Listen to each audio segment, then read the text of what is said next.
శుక్రవారం రోజు లక్ష్మీదేవిని పూజిస్తారు. సాధారణ రోజుల కంటే శుక్రవారం రోజున ఇంటిని చక్కగా శుభ్రం చేసుకోవడం, ధూప దీపాలు, నైవేద్యాలు, ఆకర్షణగా ఉండే ముగ్గులు, గడపకు పసుపు, తులసి కోట వద్ద పూజ చేయడం వంటివి ఎక్కువగా చేస్తూ ఉంటారు.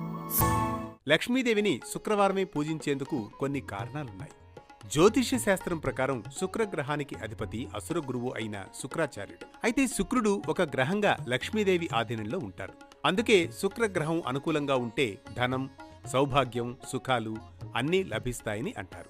ఈ కోణంగా చూస్తే శుక్రగ్రహానికి అధిపతి శుక్రాచార్యుడైనా లక్ష్మీదేవి అనుగ్రహంతోనే అన్నీ లభిస్తాయి. అందుకే శుక్రవారం లక్ష్మీదేవిని ప్రత్యేకంగా పూజిస్తారు. అంతేకాదు, ప్రతి వారానికి ఒక దైవాధిపత్యం ఉంటుంది. అలా శుక్రవారానికి లక్ష్మీదేవి ఆధిపత్యం ఉంటుంది. అందువల్ల సాధారణ రోజుల కంటే శుక్రవారం రోజు లక్ష్మీదేవిని పూజిస్తే చాలా మంచిదని నమ్ముతారు. ఆది శంకరాచార్యులు ఒక పేద ఇంటి ముందు నిలబడి భిక్షం అడిగినప్పుడు ఆ ఇల్లాలు తినడానికి ఏమీ లేకపోయినా ఇంట్లో ఉన్న ఒక ఎండిన ఉసిరికాయను ఆయనకు దానం చేస్తుంది. దీంతో చలించిన ఆయన చాలా అసువుగా లక్ష్మీదేవిని స్తుతిస్తూ చెప్పిందే కనకధార స్తోత్రం. ప్రభాతకాలం లక్ష్మీదేవికి పసుపు, కుంకుమ, పుష్పాలు అర్పించాలి.